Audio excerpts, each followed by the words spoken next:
right, so this is 8.4, part 2 of 3, and what we're going to be doing with this is stretching and shrinking sine and cosine functions. So this is those transformations that we've talked about over and over in the past.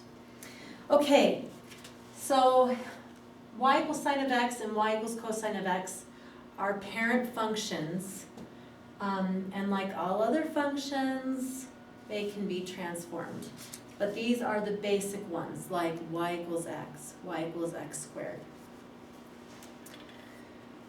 Okay, this should look familiar. I know you love it. Okay. One thing that does look different, however, is on this one we're using b instead of a.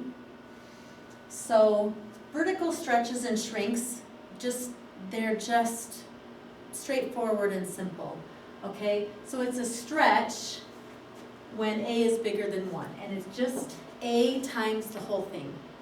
Okay, it's a shrink if a is a fraction, 1/2, well, between 0 and 1, so 1/2, 3/4, it could be 99 over 100 as long as it's between 0 and 1. Okay, and again, the a is in front. Now it's the horizontal stretches and shrinks that get a little funny, if you remember. So a horizontal stretch by a factor of, this is where it gets flipped, the 1 over b, okay, is f of b at x.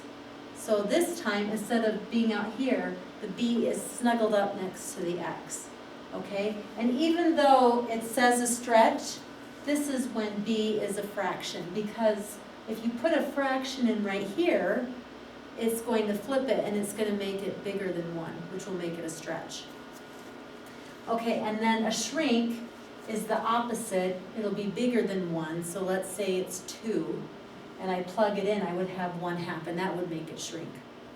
So, I don't know if you can see this or not. I have this is bigger on the next slide. Actually, I think I'll go to that.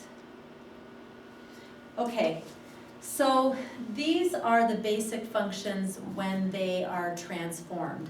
So what we have here, the a's, those are our vertical stretches and shrinks.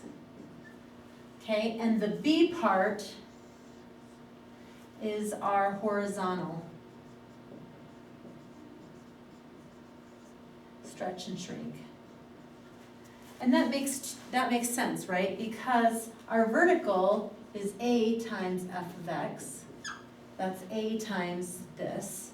And our horizontal is f of bx. So the b is just snuggled up there with the x. Okay, so let's talk a little bit about amplitude and period. And this is what's going to get us going with the graphing section, which is next. Okay, so amplitude and period, you'll have to know before you start graphing sines and cosines. So the amplitude, we talked about this before, is a. And they have this, don't let the absolute value signs scare you. It just means that it's positive. Okay, so a is the amplitude, and 2 pi divided by b is the period of your function. And I know this sounds complicated. Let's do some examples, and I think that's going to help.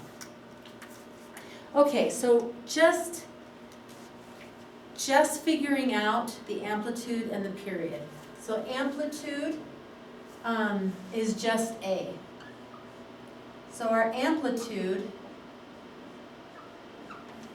one of those words that if you say it many times fast, it doesn't sound like a word anymore. You know what I mean? Anyway, okay, amplitude, 1/4.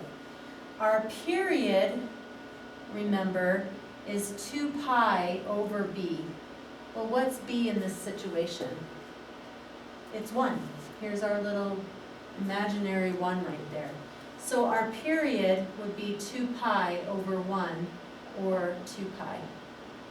So for this, our amplitude is 1/4, and our period is 2 pi. So now I come over to the next one. My amplitude is, I have my little imaginary 1, so that's a 1. And then my period, again, is 2 pi over b, and b is 2. So I've got 2 pi over 2. So my period then is pi. Okay, this one we've got both, right? My amplitude is 2. My period is 2 pi over b, which is pi. So my period is 2. So in this case, 2 is the answer for both of them. So what does this got to do with anything? Well, when we graph, in the next section, you're going to see that it's going to make all the world of difference. Okay, so this was a short one. The next one is about graphing.